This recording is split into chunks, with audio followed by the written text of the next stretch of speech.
daawadayaal ku soo dhawaada barnaamijkan ugu talagalnay su'aalihii dadweynaha oo aan ka weydiinayna amuur maalin hore ka dhacday magaalada Muqdisho halkaas oo qaraxyo culus ay dad ku baabeen u geysteen ururka al-shabaab waxa ila fadhiya stuudiyaha telefishinka waxa ila fadhiya stuudiyaha ilaa website-ka caalamiga ee madasha Cabdiqaadir Aato oo ka mid ah tafatiriyaasha wargeyska Mashruuc waxaan rabaa inaan weydiiyo dhowr su'aalood oo ku saabsan aragtidiisa arrimihii ka dhacay Muqdisho Cabdiqaadir marka hore waxaad inooga warantaa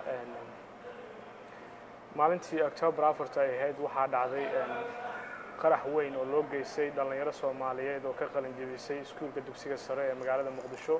dhalinyaradaas waxaa la sheegay in loo waday waddanka Turkiga si ay wax ugu bartaan ama jaamacada waxbarasho halkaas ay ka heleen waxaa la sheegay dhalinyarada in wasaaradda arrimaha waxbarashada ee Soomaaliya ay gudaheedu imtixaankii ka fiirsanayeen natiijadii ay ku aadi lahaayeen Turkiga qaraxaasna waxaa sheegtay ururka al-shabaab waxaa ku dhimatay inta la ogyahay 82 qof oo ay noo cadeysay wasaaradda gaashaandhigga ee dowladda ku meel gaarka ee Soomaaliya oo caawa kula kulanay magaalada Minneapolis sidee aragtidaadu ay tahay runtii waxay ahayd arrin qaraxa loo geystay ilmaha yaryar ee Soomaaliyeed ee dugsiyada sare ka soo qalin jebiyay oo rabay markaas inay waxbarashadooda aadaan Turkiga waxay ahayd arrin aad iyo aad u naxdin badan aad iyo aad looga xumaado xanuunkeeda ayaa ugu weynaa marka waxaan u arkaa inay tahay maaragtay dambi weyn oo laga galay maaragtay bini aadamka dadkii geysteen inay galeen dambi aad iyo aad u weyn inayna cadow ku yihiin maaragtay dadka Soomaaliyeed ayaan u arkaa Cabdiqaadir sida barta internetka ama online wax lagu qoray soo bandhigeen waxa la arkayay dad gubtay oo aad moodo geedo dab lagu shiday ummadda inta badan bini aadamka indhaha aan loo dhameystiri karin xaaladaasi maxay kuga abuurtay adiga shakhsi ahaantaada iyahow macnaha arrintan isqarxiska ah 2007 ayay Soomaaliya ka bilaabatay intii ka horreysay Soomaalidu xilligii dagaalka sokeeyay iyo intii ka horreysay dadka waxyaabahan waxay ayaan waxyaabo maaragtay aan la aqoonin marka arrintan waa arrin aad iyo aad u xanuun badan waxay ku tusaysaa in dadkii Soomaaliyeed la bedelay oo dhaqankoodii la bedelay oo fikirkoodii la bedelay oo caqligoodii la bedelay ay ku tusaysaa oo koox aan dhihi karo inay waddanka soo gashay inay wax baabi'iso mooyaane wax inay dhistaan doonaynin qofkii bini aadamka ahaa maaragtay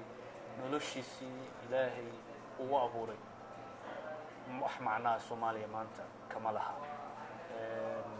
waxaan kaloo arkaa in islaamku aanu ogoleen waxaan nin sheekh ah wuxuu sheegay in ay xaraam tahay maaragtay qofka muslimka ah in laga dhigo gaal lana xalaalaysto maaragtay dilkiisa waxaa kaloo uu sheegay in isqarxisku uusan inaba ahayn wax maaragtay islaami ah oo shuqul ku leh islaamka bini aadanimada xataa maaragtay waa wax un ilaahay ka soo horjeedo marka wax kaloo lagu tilmaami karo male dadkani waa dad maaragtay evil ah marka shaydaankii la shaqeeyaan anigu waxaan dhihi lahaa al-shabaab waa shaydaan waa shaydaankii Soomaaliya yimid oo naar ka furay wax kale uma arko waxaan u arkaa inay yihiin shayaadiin waxaan u arkaa inay yihiin dad maaragtay cadow ku ah dadka Soomaaliyeed waxaad malayn kartaa qofka dilaya arday 18 jir ah oo aan arkin dawladnimo intii uu noolaa noloshiisana ku soo noolaa maaragtay dagaal iyo rabsho iyo maaragtay waxan dhibaatada ay Soomaaliya ka socdo haddana awooday inuu ama dugsi aado ama iskuul aado markuu soo dhameeyay markii la yiri waxa lagu didayaa maaragtay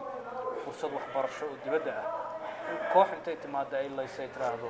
waxaan dilnay maaragtay arday ayna ku faanto macnaha waxay ku tusaysaa dadkaas inaysan ahayn dad inaba ha yaraatee bini aadan ah muslim ah waa dad maaragtay shaydaan u wado wax kale aan uma arko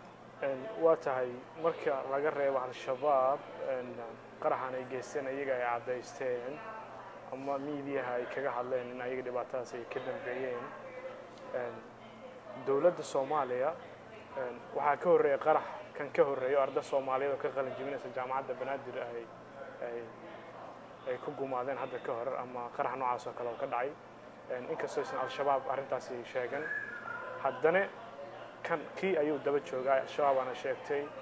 marka dowladda Soomaaliya ma la dhihi karaa haddaysan sugi karin ammaanka dadka shacabka ah ama dhalinyaro noocaas oo kale intoo u bixi dalka in ay iska daayaan in xaflad intii u qabtaan ama ay soo keenaan maalin kastana lagu gumaado meesha maxaad u aragtaa arrintaas arrintaas waa arrin maaragtay siyaasad ah waana waxaan u arkaa dowladda la sheegayo waa dowlad ku meel gaar ah waa dowlad maaragtay aan waxbas qaban ilaa hadda waa ineffective iyaga qaarkood ayaa waxay ahaan jireen maaragtay dadka dila qabqable qaarkood ayaa ahaan jiray maaragtay dad la socda dadkan hadda wax dilaya oo shabaabka ah marka ma aha dad maaragtay anigu aan dhihi karo waxbay qaban karaan ama waxbay nabad bay sugi karaan laakiin waxaa shicibka Soomaaliyeed aan dhihi lahaa inay ayagu go'aanka ay keensadaan oo ah in dadka Soomaalida ah ee shicibka ah ay dhahaan maaragtay dugsiyada iyo isbitaalada iyo aqoon-yahanka iyo ardayga iyo qof kasta bulshada wax u qabanaya oo civil society-ga ka tirsan in la dhaho in dhiigooda aan la geli karin in meelaha ay ka shaqeeyaan neutral zone ay noqdaan dadka ayaa samayn kara maaragtay nabadda dadkuna waa inay diidaan fikradahan qaldan waa inay diidaan maaragtay marna in qabiil lagu kacsado marna diin lagu kacsado dadka ayaa keeni kara laakiin dadka waa dad dhibaataysan oo masaakiin ah Soomaaliya abaar xun ayaa ka jirta shacabka Soomaaliyeed waa la baabiyey wax dowlad yiraahdo ma jiraan dowladdan waa dowladan wax qaban karin 7 sano ayaan waxaan maqlaynaa dowlad ku meel gaar ah meel ay nigeysana ma arkin marka Soomaaliya ilaahun baa u maqan laakiin dadkeeda ayaa waxaa la rabaa inay ay ku tashtaan meelo ka mid ah Soomaaliya nabad ayaa ka jirta meelahaas nabadda ka jirta dadkii deganaa ayaa tashtay marka dadka Muqdishona waxay u baahan yihiin inay tashtaan oo ay Muqdisho iyo South Soomaaliya nabad laga dhigo waa tahay dowladda Soomaaliya waa dowlad haysato mandate-ka dowladda Soomaaliya inkastoo wax qabadkeeda yar yahay haddana waa dowlad caalamka oo dhan waa aqoonsan yahay sidoo kale Muqdisho waxaa jooga ciidamadii AMISOM oo sugaya ammaanka magaalada Muqdisho sida ay ku magacaaban yihiin ama ay ku joogaan Muqdisho adiga aragti ahaan ugu dambeyn maxaad ugu baaqi lahayd dowladda Soomaaliya inay ka qabato ammaanka ay kula tahay yani dowladda Soomaaliya ma arkin inta dowlad oo hadda wax qaban karta ana qofka bini aadamka qof buu maaragtay wax buu aamini karaa Soomaa anigu ma aaminsanayn dadka inay yihiin dad wax qaban kara marka waxaan aaminsanahay shacabka Soomaaliyeed inay wax qabtaan waxaad aaminsanayn dowladda ku meel gaarka inay wax qaban karto ka war ciidamada AMISOM macnaha waxay qabteen ilaa hadda ma arka moogta marka sideen u aaminaa inay wax kala qaban karaan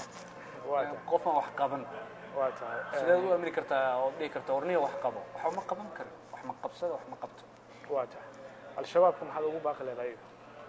niyo qoladan waa qola shaydaan ah ilaahay naga qabto dadka Soomaalida ayaan waxaan ugu baaqi lahaa inay iska qabtaan fikradooda xun ay diidaan marka taas ayaan ugu baaqi lahaa dadka ku jira haddana waxaan ugu baaqi lahaa inay ka soo baxaan adduunkan waxaan ugu baaqi lahaa in lala dagaalamo oo la baabi'iyo lan waa cadow dadka adduunka ee nabadda jecel ay cadow ku yihiin islaamka ay cadow ku yihiin bini aadanimada ay cadow ku yihiin nabadda adduunka ay cadow ku yihiin marka hala baabi'iyo ayaan qabaa oo yaan dad loo baaqamaba waa dad in lala dagaalamo ayaan qabaa oo la iska dhiciyo aad baa mahadsantahay adaa mudan